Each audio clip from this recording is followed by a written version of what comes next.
நாமத்திற்கு மகிமையுண்டாகட்டும். நம் வாழ்க்கையில் பலவிதமான தடைகள், பிரச்சனைகள், சோதனைகள், பலவீனங்கள் கடந்து வரும்போது நாம் சோர்ந்து விடுகிறோம். இது இயல்பான ஒரு காரியம்தான்.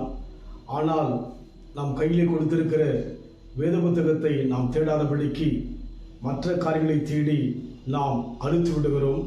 ஆனால் வேதம் நமக்கு விவரமான வார்த்தைகளை சொல்லி நம்மை தேற்றுகிறதா இருக்கிறது. இந்த வழியிலும் கூட தியானிக்கும்படியாக எரேமியாவின் புத்தகம் 32 அதிகாரம் 17 வசனம். கர்த்தராகிய ஆண்டவரே, இதோ தேவரீர் உம்முடைய மகா பலத்தினாலும் நீட்டப்பட்ட உம்முடைய புயத்தினாலும் வானத்தையும் பூமியும் உண்டாக்கினீர்.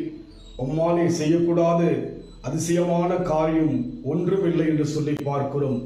நாம் தேவனை குறித்துதான தெளிவு நமக்குள் இருக்க வேண்டும். பவுல் சொல்கிறார், தேவன் நமக்கு பயமுள்ள ஆவியை கொள்ளாமல் பலமும் அன்பும் தெளிந்த ஆவியை கொடுத்திருப்பதாக தெளிவு இருக்க வேண்டும்.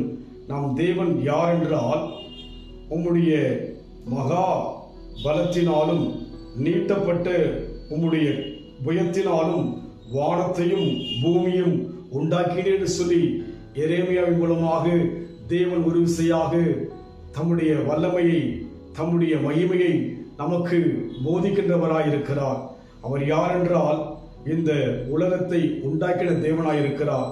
அதனால் அவரால் செய்யக்கூடாத அதிசயமான காரியங்கள் ஒன்றும் இல்லை என்று சொல்லி பார்க்கிறோம். இன்றைக்கு நம் வாழ்க்கையிலே அநேக விதமான பிரச்சனை ஊடாய் போகும்போது சோர்ந்து விடுகிறோம் அல்லவா? அவரால் எல்லாவற்றையும் செய்ய முடியும். நம் பிரச்சனைகளை மாற்ற முடியும். நம் பலவீனங்களை சுகமாக்க முடியும். நம்முடைய தேவையெல்லாம் சந்திப்பதிலே அவர் மிகுந்த கருத்துள்ளவரும் கரிசனை உள்ளவராய் இருக்கிறபடினாலே அவரால் செய்யக்கூடாத அதிசயமான காரியம் ஒன்றும் இல்லை. ஆண்டவரே, உம்மால் எல்லாம் முடியும் என்று நாம் விசுவாசிக்க வேண்டும். இன்றைக்கு உலகத்தை ஆள்கிற, தேசங்களை ஆள்கிற தேசத்தின் தலைவர்கள் என்ன நினைக்கிறாரோ அதை செய்வதை பார்க்க முடியும். அப்படியானால் ஒரு தேசத்தை ஆள்கிற ஒரு தலைவன் நினைப்பதை தேசத்தில் செய்யும் போது இந்த உலகத்தை உண்டாக்கின தேவன் நிச்சயமாகவே நம் தேவை என்னவென்று அறிந்து நம் தேவையை கொடுப்பதிலே அவர் உகந்தவராக உண்மையுள்ளவராக இருக்கிறபடினாலே நாம் சோர்வில்லாதபடிக்கு தேவனை அதிகமாய் ஆராதிக்க நம் வாழ்க்கையை ஒப்புக் கொடுப்போம். ஓங்கும் புயமும் பலத்த கரமும் உன் பக்கமே உண்டு. ஓங்கும் புயமும் பலத்த கரமும் உன் பக்கமே உண்டு. தாங்கும் கிருபை தயவு இரக்கம் தாராளமாய் உண்டு. தாங்கும் கிருபை தயவு இரக்கம் தாராளமாய் உண்டு.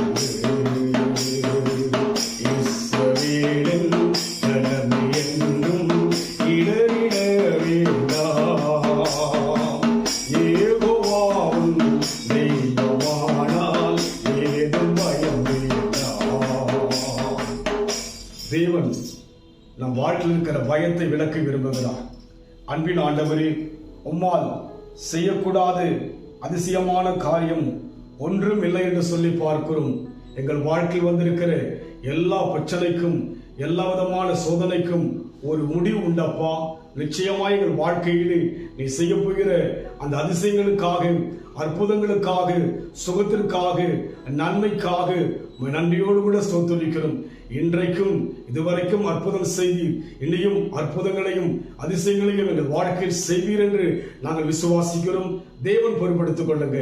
இயேசுவின் நாமத்தில் பிதாவே, ஆமென். கர்த்தர் ஆசீர்வதிப்பாராக.